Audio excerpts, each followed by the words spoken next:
Few games embody the definition of epic quite like God of War, so it's disappointing that the release of Ascension brings with it a whiff of a series that's treading water rather than driving forward. Listen close. I made a deal with the god that cost me my soul. I killed many who were deserving,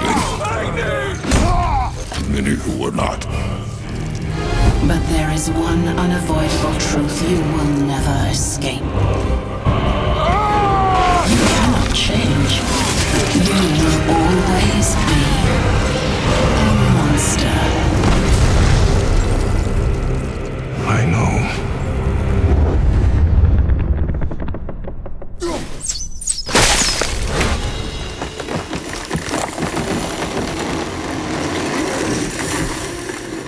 This tree is a metaphor for the franchise of God of War. And at the very beginning of the franchise, we chopped that fucker down so that we could chop it up and then carry it around and then burn it. Have you ever admired something's greatness? Admiration because it was ahead of its time, gratitude because of the memories it left you with, yet still managed to grow tired of it. Have you ever thought the memories are great, they will never change, but that something just needs to be left alone? You see, although what Santa Monica pulled off at the time was a colossal achievement, especially on the king of consoles, as a studio right now, and that's an emphasis on the right now, they have their champion game, with that being God of War. A creation from the mind of David Jaffe. A story inspired by Greek mythology with fantastic game mechanics, puzzles that today are even some of my favourite, and a whole lot of badassery. Following the ghost of Sparta on the hunt for his freedom from the plague that rots his mind because of his past actions in war, and the slaughter of his wife and daughter caused by his own hands through trickery by the god Ares, who Kratos summoned and traded his soul in order to avoid defeat in battle. But Ares needed to harden his heart to become a true warrior, as Kratos' family was considered a weakness. Kratos suffered torment because of his brutality in order to conquer, brutality praised and found worthy for the label such as the God of War. A really simple and light-hearted subject. After the revolutionary first game, because that's exactly what it was, you should play God of War because it'll get you laid. Leading into God of War 2, the creator of the series, David Jaffe, left Santa Monica, with Cory Barlog, then lead animator whilst working on the first game, taking the reins and directing one of the best games I've ever played in my life, where Kratos is betrayed by his bastard of a father, Zeus. And it was a complete success. But going into God of War 3... Cory Barlog, who's our creative director, has given us 2-week notice. Cory was then like, screw this Spartan, I'm going to go work on other stuff at Crystal Dynamics, because during this documentary, I needed sleep. Quickly, I replayed this beast in the search for finding Cory Barlog's name in the credits. It is so good. But he didn't want to be the God of War guy, and didn't want to make God of War 4. Generation jump, goodbye King of Consoles, and yes, I am skipping over God of War Betrayal, God of War Chains of Olympus, God of War Ghost of Sparta, and God of War Ascension. Santa Monica, God bless you for your adventures. But anything that isn't God of War 1, 2, and 3 was exhausting to be a fan of the God of War series. But one important thing to note, although I am pushing them aside, they all had new directors directing their vision for that installment of Kratos' story. For me, it was just that Cory quit. Thing. Yeah, I quit, so he quit, so I got it. So really, all you gotta do is find somebody to quit. God of War 3 then came out, and mate, I cannot stress how good that game is. Like, Kratos was going to finish the feud with his father and destroy Olympus for good, with Stig Asmussen taking Cory's place, where we get a glimpse of Kratos' humanity. But not much of it. Generation jump. Cory Barlog comes back, where he did in fact want to make God of War 4. Whether God of War, the role-playing kart racing game, is on the table is still up in the air. But Cory Barlog returned at the perfect time, where games were now reaching this new level of substance in terms of storytelling. And there had to be change. Do you remember the first words I spewed at the beginning of this video? After God of War 3, that's exactly how I felt. Kratos' story of wiping out Olympus felt perfect. There was room for a continuation because of his cursed immortality, but he had to move on as a character, and the tonality of the series seriously needed a fresh restart and a new direction. And I'm not as creative as I would love to believe, so I always just pull things directly from my life. Rage fueled God of War because of family, whilst now rage is controlled for the sake of family. Maybe whoever it is you've got stashed in that house will. In many ways, family has been the core behind Kratos' war, and the switch into the Norse mythology is no different, but this is no longer a solo adventure, and also no longer being a solo objective, as Kratos and his son Atreus, who at the beginning of the game don't have much of a relationship, have to complete Faye, Kratos' wife's and Atreus' mother's dying wish of scattering her ashes at the highest peak of all the realms. Find your way home. You are free. But the catch is, Faye was a giant, having the ability of foresight, knowing exactly the challenges that they would have to face in order to get the job done. Information that Kratos and Atreus didn't know, as parents with secrets are a parallel to Atreus' life. But Kratos had a hard time with being a father. He doesn't understand that side of humanity that is required. Again. Again. Stop it! Again!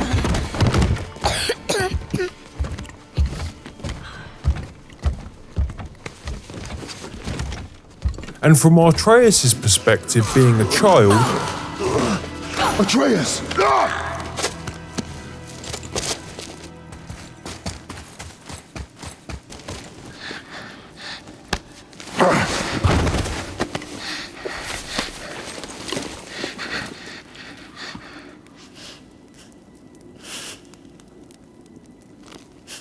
he doesn't know what it means to be a warrior. So Faye's dying wish would allow Kratos to be able to connect with Atreus, and for Atreus' journey to better prepare him for the responsibilities that lie ahead. Have the truth of the boy's lineage be revealed and allow them to bond, overcoming the hurdles that exist before they reach their goal. What did you write? I asked them to watch over Mother. But God of War's change doesn't completely forget the ashes, scars and memories that Kratos wears. The fact that he hides his true nature and how the actions from his Greek mythology days directly impacts Atreus. He doesn't want his son to know he is a god. He doesn't even want his son to praise the idea of gods. But having a son who is part god, part giant and part mortal, going through the equivalent of the menopause for gods because of what he inherited from Kratos without an idea of what's happening to his body because his existence can't be accepted.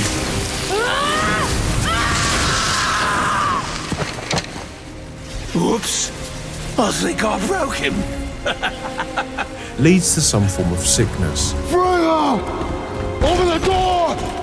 We need your help! Woman, do you hear me? It is urgent! I'm still a god. Go away. The boy has fallen ill! Freya! He is ill. Inside. This is no ordinary illness. The boy's true nature, your true nature, fights within him. With Kratos having to dig up a past he swore to leave behind in order to save his son. I did this to him. Will you help me? Of course. There is a rare ingredient found only in Helheim. The keeper that protects the Bridge of the Damned. I need its heart. Hell. The realm of the dead. Do you know it? Not this one. It is a land of unyielding cold. Fires cannot burn there, and no magic in all the 9 realms can create a blaze.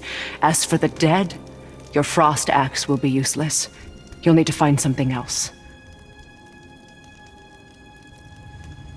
Then I must return home. Dig up a past I swore would stay buried. Who you were before doesn't matter. This boy is not your past, he is your son. And he needs his father. Athena.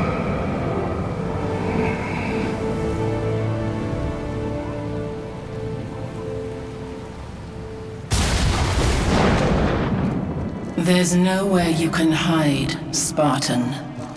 Put as much distance between you and the truth as you want. It changes nothing. Pretend to be everything you are not. Teacher, husband, father, But there is one unavoidable truth you will never escape. You cannot change. You will always be a monster. I know. But I am your monster no longer. But Kratos had a point. Thor, blame me. Me. For what you did to Magni. My own father called me a coward. Looks like he did more than that. Move it, or we'll pick up where he left off. I'll kill you.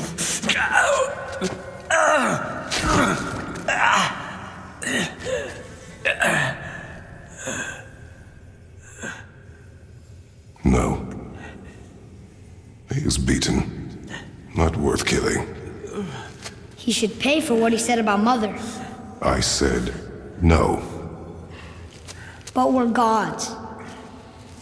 We can do whatever we want. Although Atreus needs to know the truth, there is a cost and responsibility to being a god. Right before I gave it to her. What are you doing? This is a much better knife than Mother's.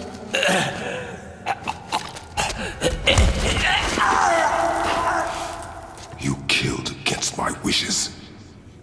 You lost control. Haven't you been teaching me to kill? I've been teaching you to survive. We are gods, boy. And that makes us a target. From now until the end of days, you are marked. So I teach you to kill, yes, but in defense of yourself. Never as an indulgence. Nobody cared about him anyways. What's the difference? There are consequences to killing a god! Why? How do you know? How do you know? Watch your tone, boy. Whatever. A responsibility that Kratos has seen with a lack of honor, knowing that the weight of having such powers, even though they are entirely unique. Can I turn into an animal? Can you turn into an animal? It's because she's scared of something in the trees over there. There's what now? Can send those who have them on a dark path, drowned in power and ego.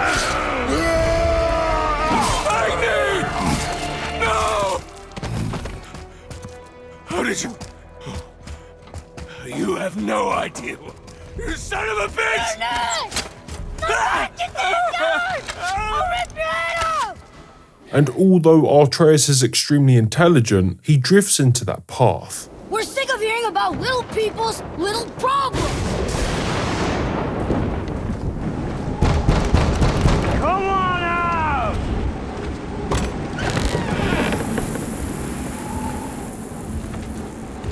Baldur is an Aesir god like his brother Thor, his nephews Magni and Modi, and his father Odin, with his involvement being direct to hunt Faye down. Faye put a protective barrier around her home so none of the Aesir gods can find where she is, as she was the last living giant who knew how to gain access to Jotunheim, the realm of the giants. Once she passed away, she specifically asked for Kratos to chop down a tree with her handprint on it. Once he did, the protective barrier lifted, starting Kratos' and Atreus' adventure. Draugr? They've never come this close to our woods before. Keep moving. Odin, the knowledge-thirsty pleb, wanted to be able to gain access to Jotunheim, as he thought the giants were key to changing his fate when Ragnarok comes, a prophecy that leads to the ultimate battle that results in the death of many gods, including Odin and Thor, as well as the rebirth of the world through the submersion of water. So of course, not wanting to die, he sends one of his sons and two of his grandchildren on a mission to retrieve Faye, hoping to be able to prevent the prophecy coming true. But by the time Baldur arrives, Faye was already ashes, in the process mixing Faye up with Kratos. I thought you'd be bigger. But you're definitely the one. Long way from home, aren't you? What do you want? Oh, you already know the answer to that. What did you do? I'm sorry. Atreus!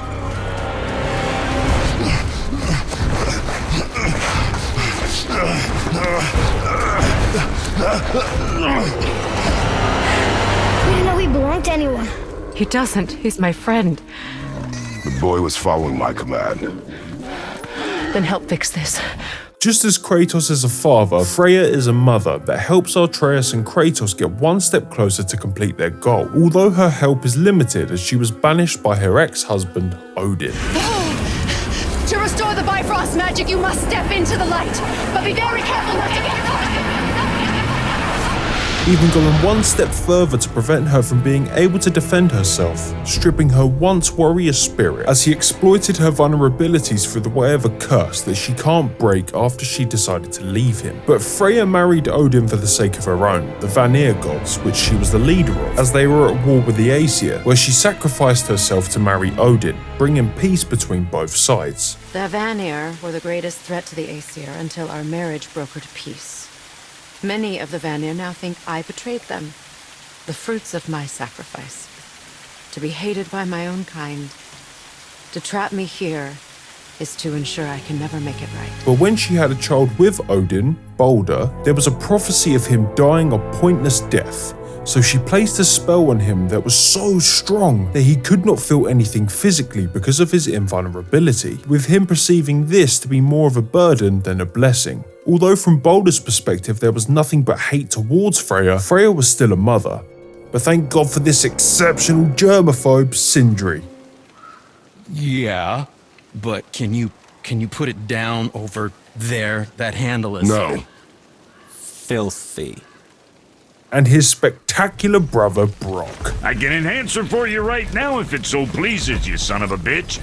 The two masterful dwarven blacksmiths who, before going their own ways, created the very axe that Kratos carries on his back for Faye, and their magnum opus, something you may have heard of called Mjolnir, for a bastard called Thor. Sindri gives Atreus a present of mistletoe arrows after the pair save him from a dragon, easily one of the coolest moments in the God of War series.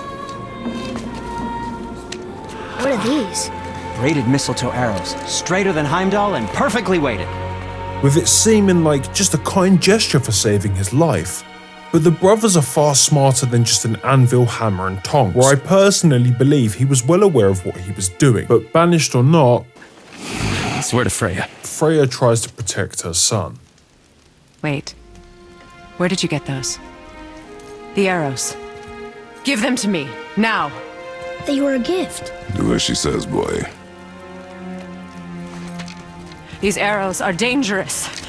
They're wicked. You find any more, you destroy them, understand?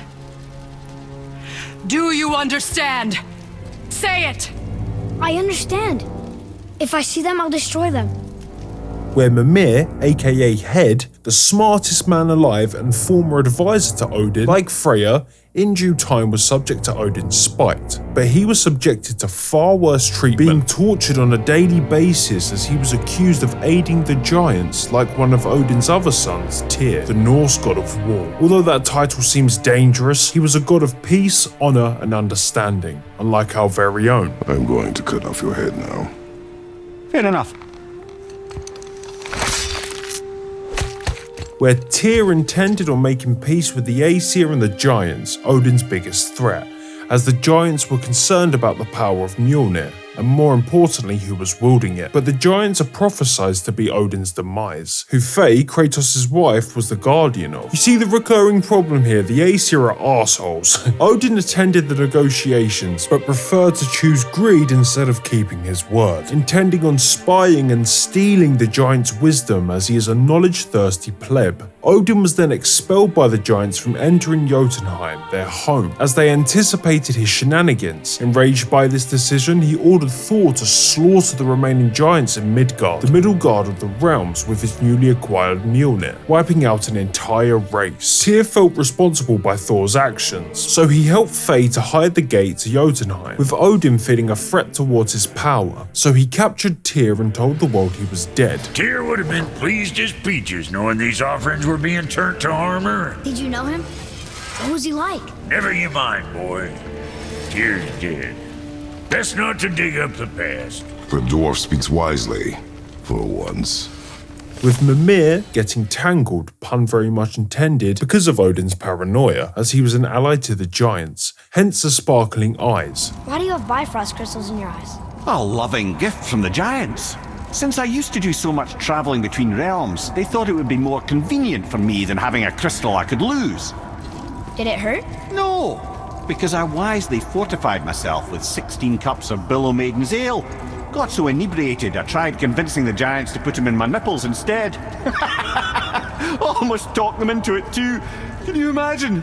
Mimir of the Bifrost teats. Those were the days. Ew. Okay, I'll stop now.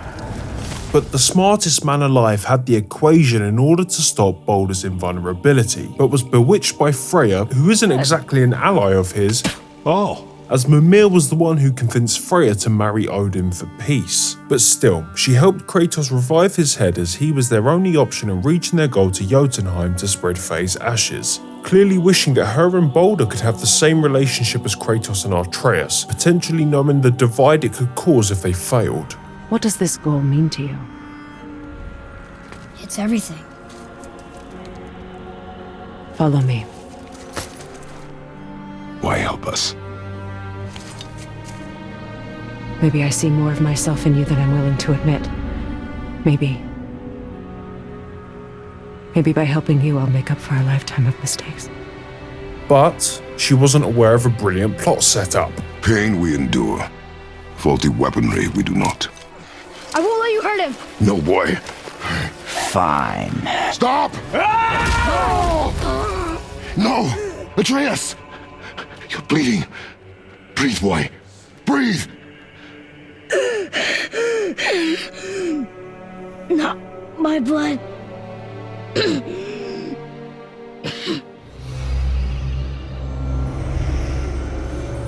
What is that?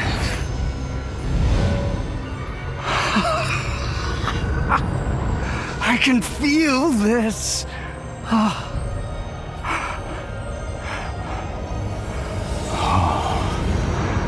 can feel everything. No! You still need to pay for the lifetime that you stole from me. I have paid. I have paid.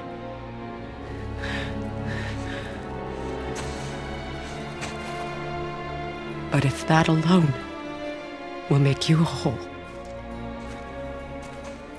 if seeing me dead will make things right, I won't stop you.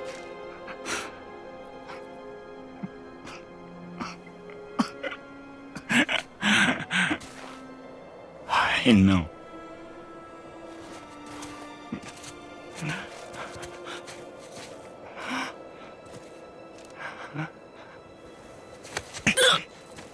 What? No, Baldur!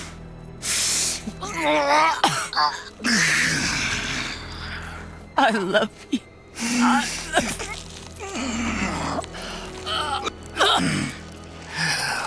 Unfortunately for Freya, just like the prophecy said, Why? Why do you even care? You could have walked away. The cycle ends here. It must be better than this. he dies a pointless death, with Fimbulwinter starting, a 3-year period of heavy snow and blizzards that signal the coming of Ragnarok. No.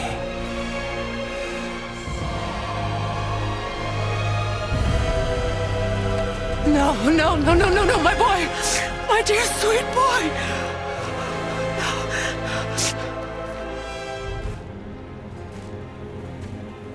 Freya. He chose this. I will rain down every agony, every violation imaginable upon you. I will parade your cold body from every corner of every realm and feed your soul to the vilest filth in hell. That is my promise. He saved your life. He robbed me of everything.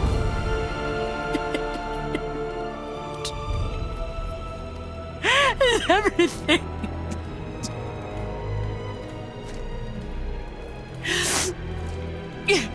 You were just an animal. Passing on your cruelty and rage, you will never change. And you do not know me. I know enough. Does he?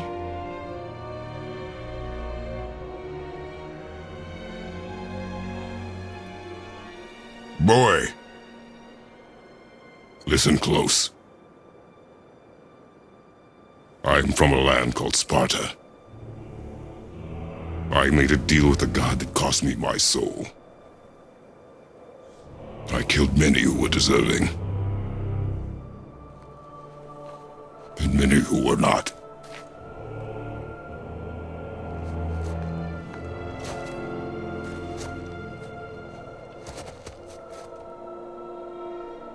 I killed my father. That was your father in hell. Kratos. Is this what it is to be a god? She hasn't been wrong yet. Come on. We're so close to the end now. Yes. Yes, we are. Is this how it always ends? Sons killing their mothers? Their fathers? No. We will be the gods we choose to be. Not those who have been. Who I was is not who you'll be. We must be better.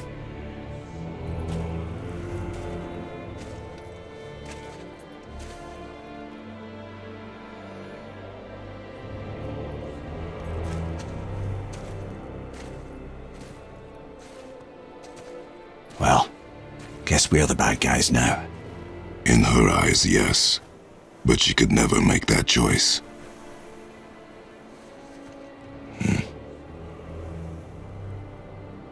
We should finish this journey while I still have strength.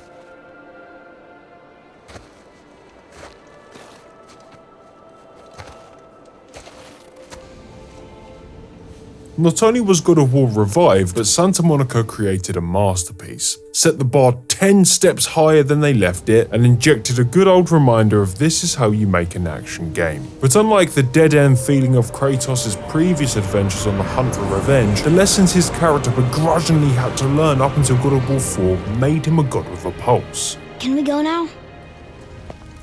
What? I can grow too?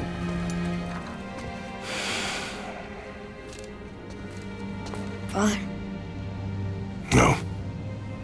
We do it together. Son. Although his skin remains covered in the ashes of those he lost at the hands of his own, he now has an ambition that is far greater than himself, a quest that no longer just serves a purpose for closure.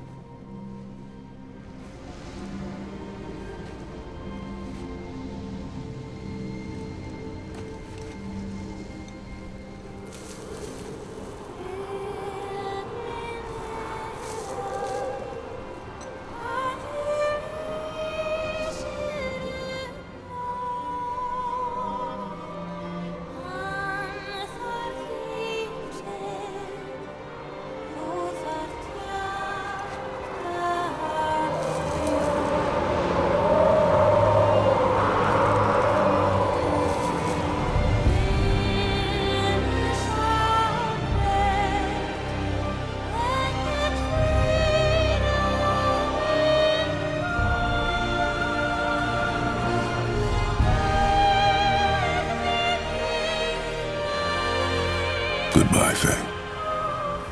I love you, Mom. But to serve purpose for his son. The giants. They really are all gone. There's nothing for us here.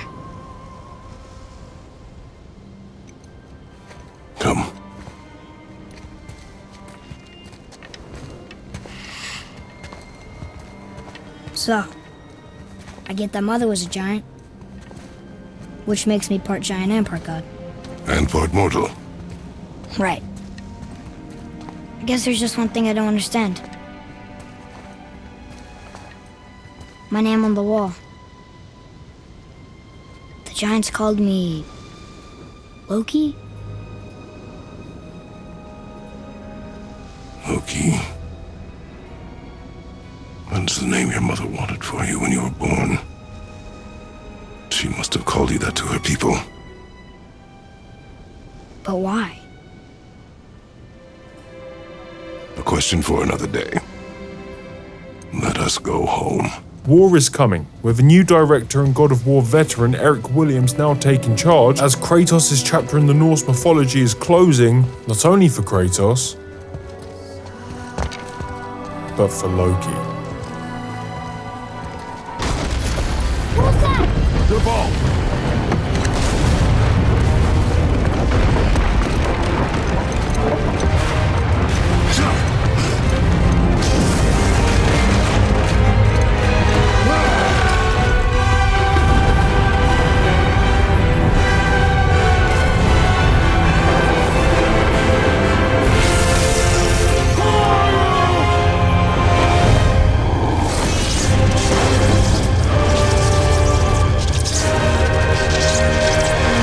This is our story.